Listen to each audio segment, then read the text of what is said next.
Is this my engine? Yep. Seriously? Well, all right, folks, here in Salvaging in Arizona. Today is a different episode. Today is a non-scrapping episode about a scrapping truck. And we're going to talk about the bulletproofing that was done on this truck. Got a whole episode here. This is the intro.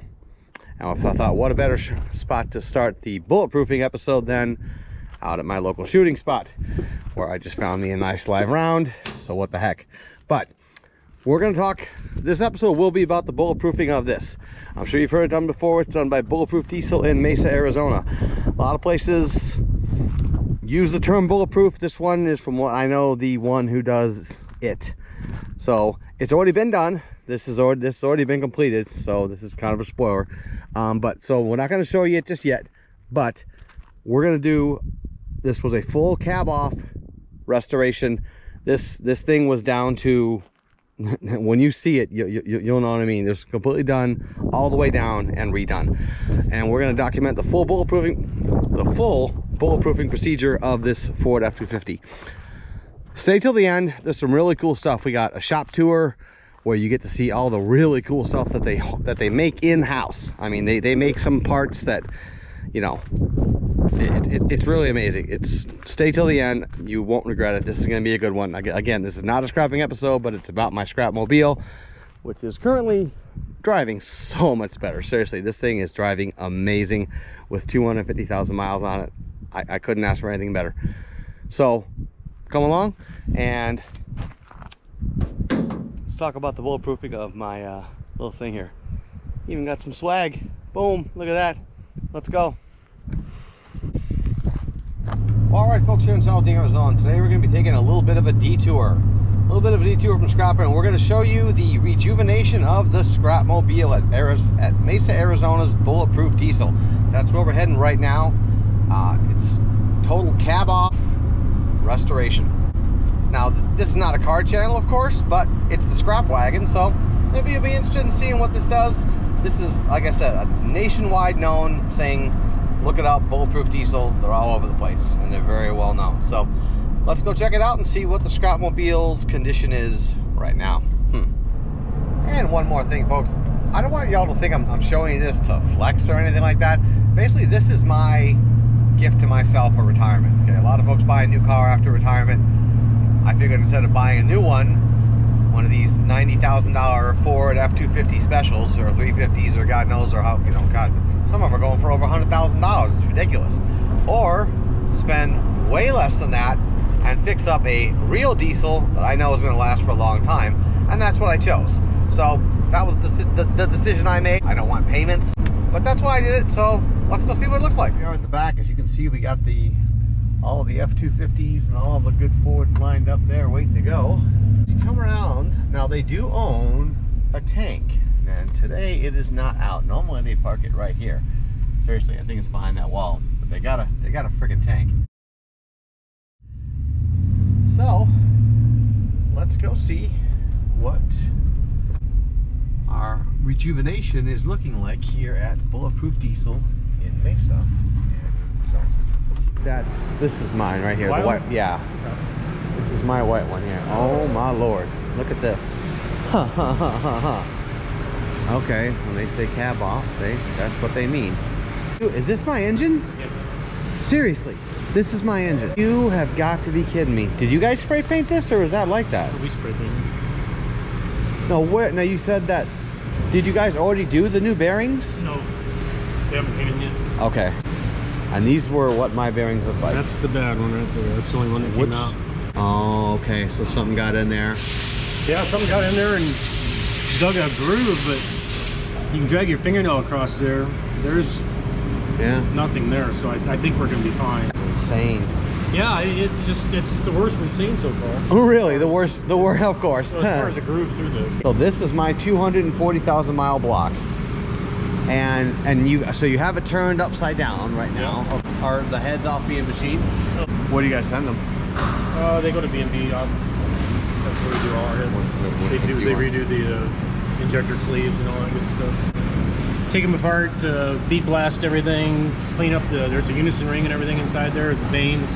We bead blast all those, make it look brand new basically inside. It does. This is the low pressure oil pump. It looked really good. And usually if you got metal going through the motor, this will show it. And it's not. I don't see anything on that. So and that's the AC condenser, right? yeah. And you guys are gonna refill all that, and Oh yeah. and that's coming out, right? The radiator and the water pump because of the okay. And what is all? This is the pan adapter. What is that? That's the front cover.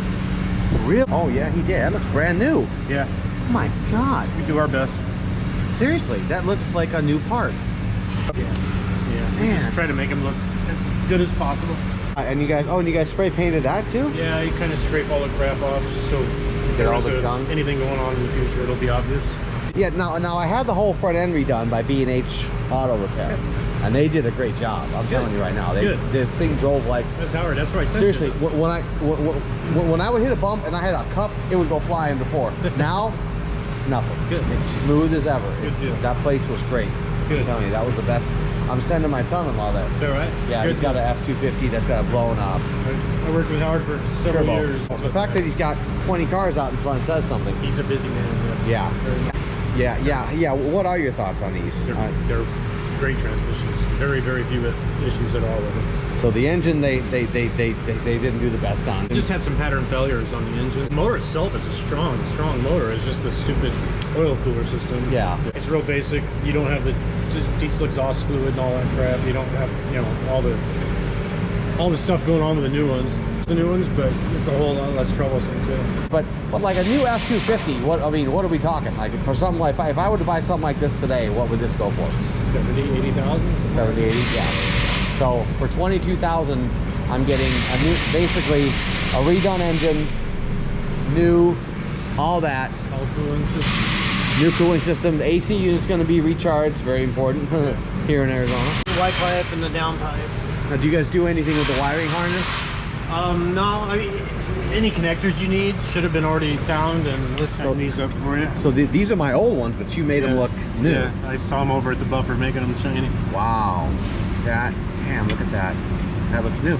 And this will be my new spin-on cooler, like you said, instead of the Ford one. Yep. And that's a Wix. That'll sit up in the bumper. A whole bunch of shiny. You probably tried to get the new harmonic balancer too. No, I just cleaned it and bead blasted it and painted it. Oh, the Fickum? That's your Fickum. Looks like. Oh, look at that. On the road. See, we got Arizona on there. I like that. Yeah. That's cool. Now, the biggest thing is the ARP head stud. Oh, it's a big part of it. A big part of it. The just getting rid of the factory oil cooler is a huge part of it. And the oil cooler will plug up, and that starves the coolant flow to the EGR cooler, which will flash boil the EGR cooler, and that's what blows up your degas model, and eventually blows the heads. Can I hold those? Yeah. Flash starts happening here. That's when the studs or the factory bolts will fail. So instead of having a bolt that stretches, these are studs, and then it'll clamp down correctly. Yep. Okay. It's got like a 12-point nut that goes on. What are all these? Just your turbo and Turbo the snaps. down pipe clamp. That's the white pipe clamp. Oh, those are just cleaned up, right? Yeah. EGR clamp. Nice. H-pop cover. What's Turbo H-pop? pedestal. High pressure oil pump. Oh. Okay. And then this is all the new. Cooler and oil cooler and all that's right there, mounted already to your. Now that's new. Yeah. And then these are my new injectors, or the old ones, so they're clean. Those are new ones. These are the new injectors. Yep. Okay. New push rods. Push rod, yeah. There should be. It's probably got lifters soaking.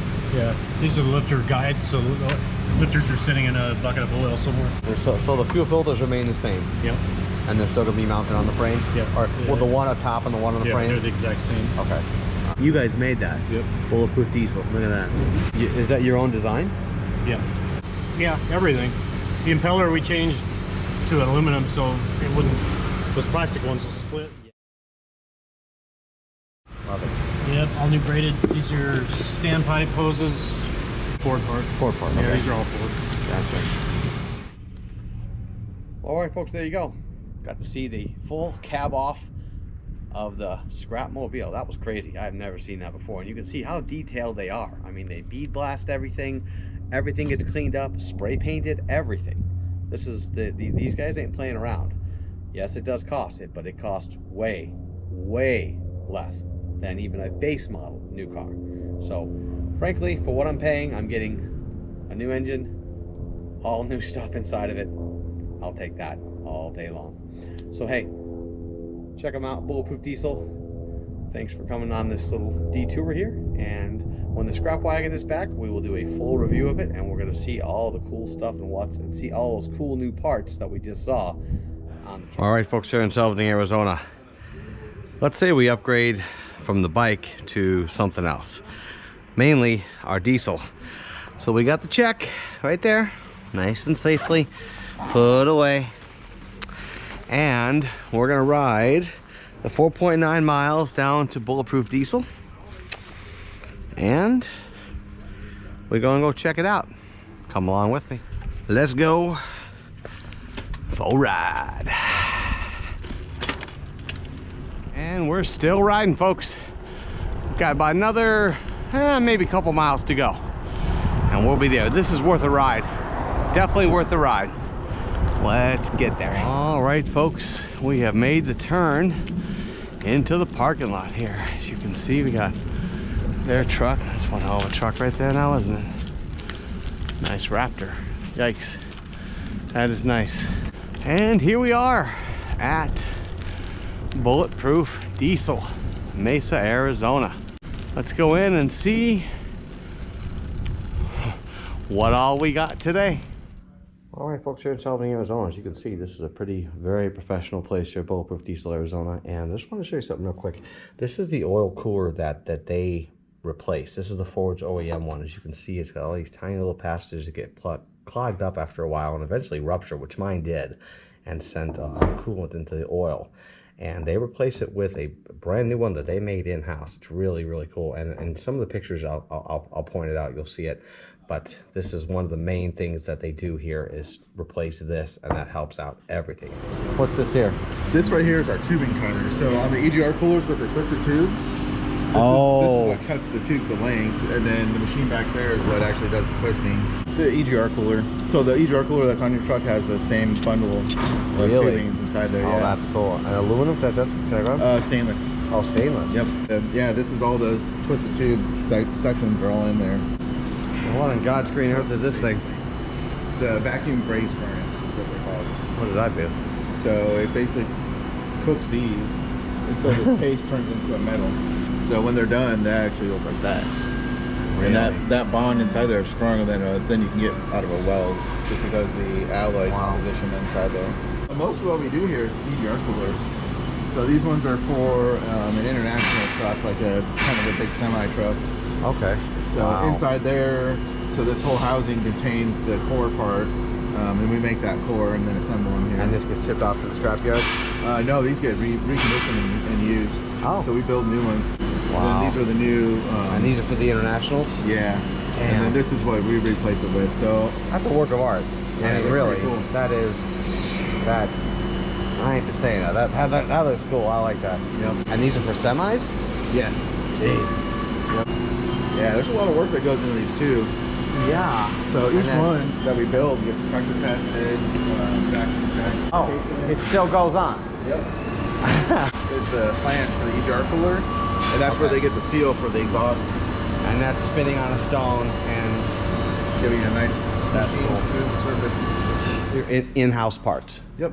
The ones you guys do. And this would be what you have on your truck, this piece. Okay.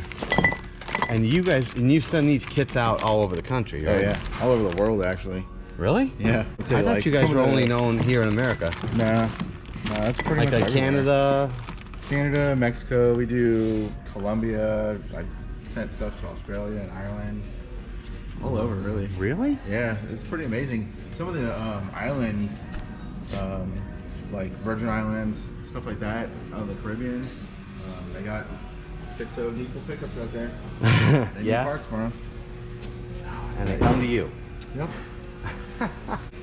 And these are all just parts you guys have made. Good Lord. This is really, really something else. Yeah, especially considering we started as just a regular all makes, all models service shop. Oh, look at all these ARP head studs. Gee, I wonder why you have these. Yep. Look at that. Yeah, we definitely like to keep those in stock. Yeah. Some turbos on the shelf, no big deal. Just a whole shelf full of turbos. Hey. Nothing. Well, okay. This is the new engine, or the new engine. Now, what became of this? So that's just an empty cavity now. So basically, what I always did was keep some spare tools and shop towels in there. So really, nothing goes in there now. Nope. That was the oil cooler. There's the fuel. So fuel filter will still be there. Okay. The only reason why this is still here is because that is attached to this piece, and it's got to be there to mount the fuel filter. Okay. But yeah, there's no oil that runs through there or anything like that. And new to gas bottle, Yep. obviously. Look at that pretty little cleaned up turbo in there. Yeah. That thing. Well, the oil cooler itself is here. Under this little piece right here, you see the hose coming off it right there. There's a big bracket and stuff. Okay. It's mounted to. That's where the oil cooler is, but the piece that's mounted there is the oil transfer block. Oh, the manifold. Okay, that's I was getting those messed up. I kept calling it an oil cooler. That's an oil transfer block. Yep. And so that's the oil cooler used to be there, but now that's gone, and that block is in its place. That's how we run the hoses out to the oil cooler in the front. so now instead of cooling it up at the engine, now it's cooling it right here up in the front, like an AC condenser almost. Yep. And so it's entirely dependent on airflow and fan operation now versus before it just relied on how the coolant did. Wow. Yep. So these oil coolers work very efficiently. So when the ambient temperature is low, your oil temp is going to be nice and low.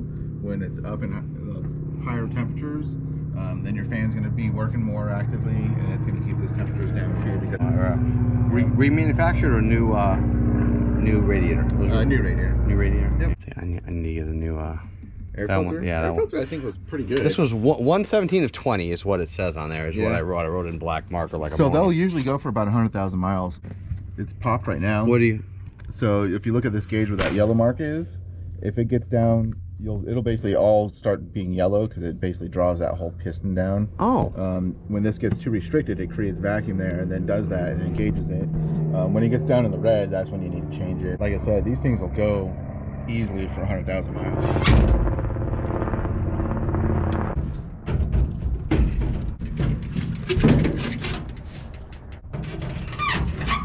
All right, folks, here in Salvador, Arizona. We are done here at Bulletproof Diesel. They got me a big old swag bag, bunch of hats and stuff like that. Cool. But the most important thing, the first start. Here we go.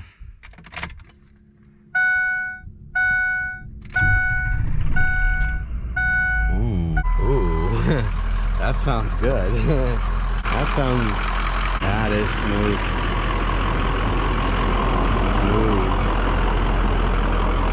Wow, okay, well, hey.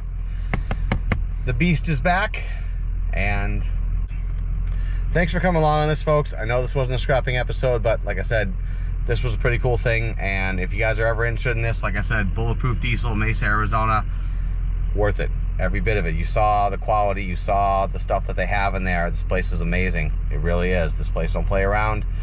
Yes, it does cost. I'm telling you right now, it is a quarter of what you would pay for a new truck. I'm telling you, it's pricey, but I ain't gonna have a car payment, and this thing's gonna last me.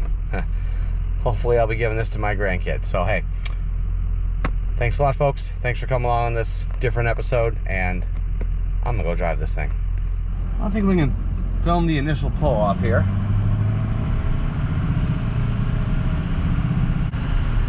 Smooth, just like water. This is smooth. Oh yeah, nice and smooth. Listen to that. It's not a real diesel. Aha, love it.